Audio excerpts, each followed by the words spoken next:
दोस्तों, शरद ऋतु को क्या बोला गया है? शरम ददाति इति शारदः जीवेत शरद शतम, यानी दीपावली से पहले की बात हो रही है। यहाँ पर सबसे सुंदर फूल किसको माना गया है?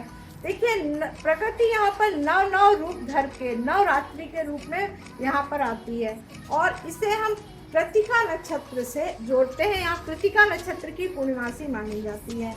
यहाँ पर दीपावली के दीप प्रज्वलित करने के लिए सूत काटना, कृतिका यानी चक्र चलाना या काटना बोलते हैं। तिल और कपास के द्वारा हम वहाँ पर दीपक को जलाने की शुरुआत करते हैं और वहीं पर हम खील, बतासे और साथ में ईख या गन्ने का जाड़ों में प्रयोग करते हैं, रूढ़ी का, जिससे कि हम इस तरह का योग बनता है जिसके कारण से शरद ऋतु में कृतिका रास लीला की जाती है। रास लीला का मतलब है यहाँ पर कि यज्ञ करना किसी तरह का, जिससे कि हम लोग अपनी ऊर्जा को यहाँ पर बहुत तेज। और आज नवरात्रि के बाद नवम आयाम, नई सृष्टि आप देख रहे हैं। नव का अर्थ होता है नवो नवो भवेति, जय मानो। यहाँ नया उत्पन्न होता है। केतु उषा मतलब सूर्य, उषा यानी सुबह, सृष्टि का स्रोत है। सृष्टि के 10 स्तर हैं दोस्तों, 10 इसलिए दशहरा मनाया जाता है। यह यज्ञ 10 होते हैं। जो विराट ब्रह्मांड के यज्ञ हैं वह 10 तरह के माने गए हैं। यह शतपथ ब्राह्मण में बताया गया है, वेदों में बताया गया है। विराट ही यज्ञ है और 10 अक्षर हैं।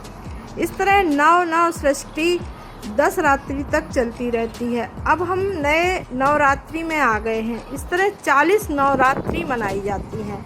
यज्ञ के वेद यजुर्वेद में 40 अध्याय हैं और 40 ग्रह भी हैं। हम अभी 9 ग्रहों को ही समझ पाए हैं। अब 4 प्रकार के सोम पात्र भी बताए गए हैं। 12 प्रकार की इस तरह से भाव बताए गए हैं। 40 नवरात्रों के लिए महाभारत में युद्ध के समय भी 40 दिन का शोक मनाया गया था। आज वह इस्लाम में भी चल रहा है। आजकल वर्ष में चंद्रमा की 13 परिक्रमा के लिए 13 दिन की 13 ही का शोक मनाया जाता है। 40 नवरात्रों में हमें 4 नवरात्रि नव सृष्टि के लिए महत्वपूर्ण है। इस तरह से पितर नवरात्र दक्षिणायन जब आरंभ होता है 23 जून को होती है और वसंतीय नवरात्र उत्तरायण में जब सूर्य विषुव रेखा पर होता है, जो कि अभी अभी आने वाला है। शारदीय नवरात्रि दक्षिणायन मार्ग में सूर्य विषुवत रेखा पर होता है। ये दोनों मानुष नवरात्र हैं। क्यों है? देवताओं की भी नवरात्रि और हमारी भी नवरात्रि है, इसलिए बोला गया है। पौष, आषाढ़, चैत्र, अश्विनी 4 नवरात्र अच्छे माने गए हैं। देवों की अब आज अर्धरात्रि है, मतलब आज रास लीला का शब्द इसीलिए बताया गया है क्योंकि आज रात्रि की शांति में ही सृष्टि चलती है। इसलिए नवरास के द्वारा मनुष्य का भोजन और कर्म दोनों ही आज विकास की रात्रि में है। तो हमें आज शरद काले महापूजा क्रियन्ते वार्षिक दुर्गा नवरात्रि आज समाप्ति की ओर आ गई है। शुक्ल पक्ष में पौष, आषाढ़, चैत्र और अश्विनी बहुत ज़्यादा नवरात्रि में आकाश में ग्रह गति बहुत तेज होती है। सूर्य के चारों तरफ पृथ्वी कक्षा एक घूर्णन गति के रूप में चलती है। जैसा सबको मालूम है उत्तरायण और दक्षिणायन होते हैं। तो आज जो कृतिका नक्षत्र और कार्तिक माह शुरू होता है उसके बारे में थोड़ा सा बताऊंगी। कृतिका यानी होता है कैंची कहते हैं। आज कलयुग आरंभ है तथा 2600 वर्ष पूर्व बिंदु वही था जहां आकाश में कृतिका नक्षत्र दिखता था। इसलिए कृतिका से ही नववर्ष का बताया गया था। आज यह खिसक चुका है। इस तरह से हम नवरात्र का शाब्दिक अर्थ चैत्र में भी समझते हैं और शारदीय में भी समझते हैं। अब यहाँ से हमारे मुख्य त्यौहार शुरू हो चुके हैं। हम यहाँ से दीपावली उत्सव के लिए तैयारी करते हैं और ये दीपावली उत्सव कृतिका नक्षत्र से है। यह संधि का समय है।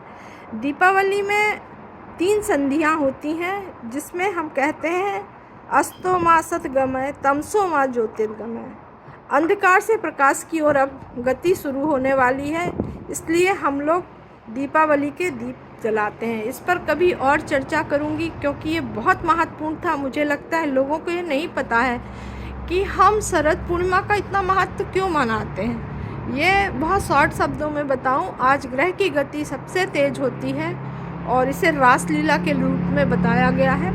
और कृतिका नक्षत्र की शुरुआत आज से रात्रिकालीन बड़ी होने का होता है और यह रात हमारे शांति की बात बताती है, इसलिए इसको बहुत अच्छे से एंजॉय करना चाहिए इस रात्रि को। धन्यवाद।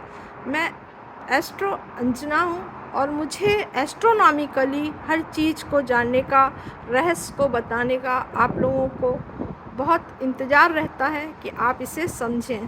धन्यवाद। पसंद आए तो कुछ कमेंट करिए जिससे मैं आगे दीपावली के बारे में आपको ठीक से बता पाऊँ।